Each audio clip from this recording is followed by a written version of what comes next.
Hello friends, ಇವತ್ತಿನ ವಿಡಿಯೋದಲ್ಲಿ ನಾವು ಗೋಧಿ ಹಿಟ್ಟಿನ ಉಂಡೆ ಯಾವ ರೀತಿ ಮಾಡ್ಬೋದು ಅಂತ ನೋಡೋಣ. ಮೊದಲಿಗೆ ನಾನು 1 ಕಪ್ಪಷ್ಟು ಗೋಧಿ ಹಿಟ್ಟನ್ನು ತಗೊಂಡಿದ್ದೇನೆ. ಅದನ್ನು ಒಂದು 20ರಿಂದ 25 ನಿಮಿಷ ಚೆನ್ನಾಗಿ ಗ್ಯಾಸನ್ನು ಸಣ್ಣ ಉರಿಯಲ್ಲಿ ಇಟ್ಕೊಂಡು ಫ್ರೈ ಮಾಡ್ಕೋಬೇಕು ಫ್ರೆಂಡ್ಸ್.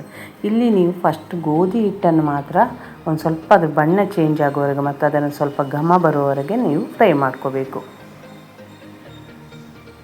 ಈಗ ಇದೊಂದು 20 ನಿಮಿಷ ಆದಮೇಲೆ ಇದನ್ನು ಈಗಲೇ ನಾನು ಹಾಗೆಯೇ ತಣ್ಣಗಾಗೋದಕ್ಕೆ ಬಿಡ್ತಿದ್ದೇನೆ ಫ್ರೆಂಡ್ಸ್.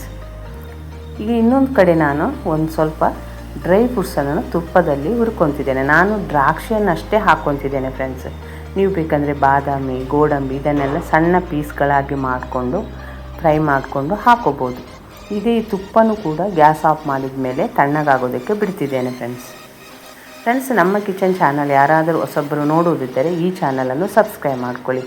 ಬೆಲ್ ಐಕಾನ್ ಆಲಲ್ಲಿ ಸೆಟ್ ಮಾಡಿದರೆ ನಾನು ಮಾಡೋ ವಿಡಿಯೋ ನಿಮಗೆ ನೋಟಿಫಿಕೇಷನಲ್ಲಿ ಬಂದುಬಿಡುತ್ತೆ ಫ್ರೆಂಡ್ಸ್. ಇಲ್ಲೀಗ ಫ್ರೆಶ್ ಆಗಿ ಒಂದು ಸ್ವಲ್ಪ ಸಕ್ಕರೆಯನ್ನು ಪುಡಿ ಮಾಡ್ಕೊಂಡಿದ್ದೇನೆ ಫ್ರೆಂಡ್ಸ್. ಒಂದು ಪಾತ್ರೆಗೆ ನಾನು ಈಗ ಗೋಧಿ ಹಿಟ್ಟು ಪೂರ ತಣ್ಣಗಾದಮೇಲೆ ಒಂದು ಪಾತ್ರೆಗೆ ಹಾಕ್ಕೊತಿದ್ದೇನೆ.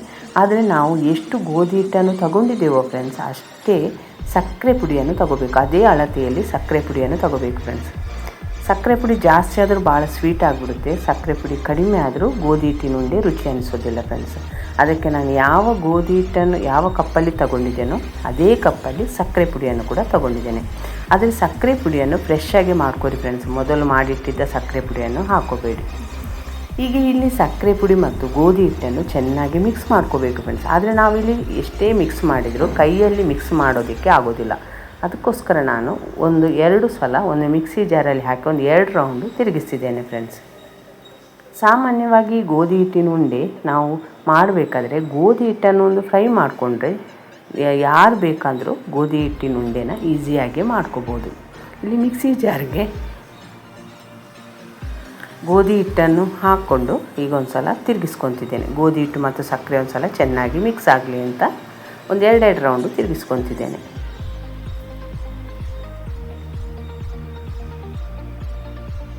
ಈಗ ಮಿಕ್ಸಿ ಜಾರಲ್ಲಿ ಪೌಡ್ರ್ ಮಾಡ್ಕೊಂಡಿರುವಂಥ ಗೋಧಿ ಹಿಟ್ಟು ಸಕ್ಕರೆ ಮಿಕ್ಸ್ ಮಾಡಿರುವುದನ್ನು ಒಂದು ಪಾತ್ರೆಗೆ ಈಗ ಹಾಕ್ಕೊಂಡಿದ್ದೇನೆ.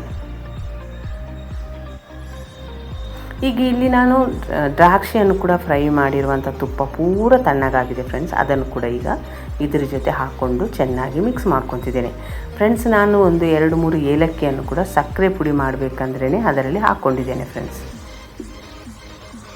ಈಗ ನಿಮಗೆ ಈ ಉಂಡೆ ಕಟ್ಟೋದಕ್ಕೆ ಎಷ್ಟು ಬರುತ್ತೋ ಅಲ್ಲಿವರೆಗೆ ನೀವು ಸ್ವಲ್ಪ ಸ್ವಲ್ಪ ತುಪ್ಪನೇ ಹಾಕ್ಕೊಂಡು ಮಿಕ್ಸ್ ಮಾಡ್ಕೊತಾ ಇರಬೇಕು ಫ್ರೆಂಡ್ಸ್.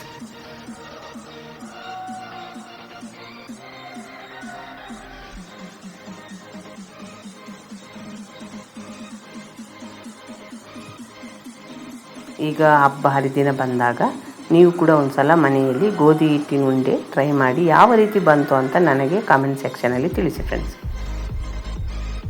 ಈಗ ಇಲ್ಲಿ ಉಂಡೆ ಕಟ್ಟುವ ಅದಕ್ಕೆ ರೆಡಿಯಾಗಿದೆ ಗೋಧಿ ಹಿಟ್ಟು. ಈಗ ಇದನ್ನು ನಾನು ಒಂದು ಸಣ್ಣ ಯಾವ ಆಕಾರದಲ್ಲಿ ಬೇಕಾದರೂ ನೀವು ಮಾಡ್ಕೋಬೋದು. ನಾನು ಒಂದು ಸಣ್ಣ ಉಂಡೆಗಳನ್ನಾಗಿ ಮಾಡ್ಕೊತಿದ್ದೇನೆ. ಇಷ್ಟು ಹಿಟ್ಟಲ್ಲಿ ನಾನೊಂದು 10ರಿಂದ 15 ಗೋಧಿ ಹಿಟ್ಟಿನ ಉಂಡೆ ಮಾಡ್ಕೊತಿದ್ದೇನೆ ಫ್ರೆಂಡ್ಸ್. ಈ ಗೋಧಿ ಹಿಟ್ಟಿನ ಉಂಡೆ ಸ್ವಲ್ಪ ಸೂಕ್ಷ್ಮ ಆಗಿರೋದ್ರಿಂದ ಇದನ್ನು ಚೆನ್ನಾಗಿ ಉಂಡೆ ಮಾಡ್ಕೋಬೇಕು. ನೀವು ಉಂಡೆ ಮಾಡಿಕೊಂಡು ಇದನ್ನೊಂದು ಏರ್ಟೈಟ್ ಡಬ್ಬದಲ್ಲಿ ತಿಂಗಳಾನುಗಟ್ಟರೆ ಇಟ್ಟು ಏನೂ ಹಾಳಾಗೋದಿಲ್ಲ ಫ್ರೆಂಡ್ಸ್. ಈ ವಿಡಿಯೋ ಇಷ್ಟ ಆದರೆ ಲೈಕ್ ಮಾಡಿ, ಶೇರ್ ಮಾಡಿ, ನಮ್ಮ ಚಾನಲ್ಗೆ ಆದಷ್ಟು ಸಪೋರ್ಟ್ ಮಾಡಿ ಫ್ರೆಂಡ್ಸ್.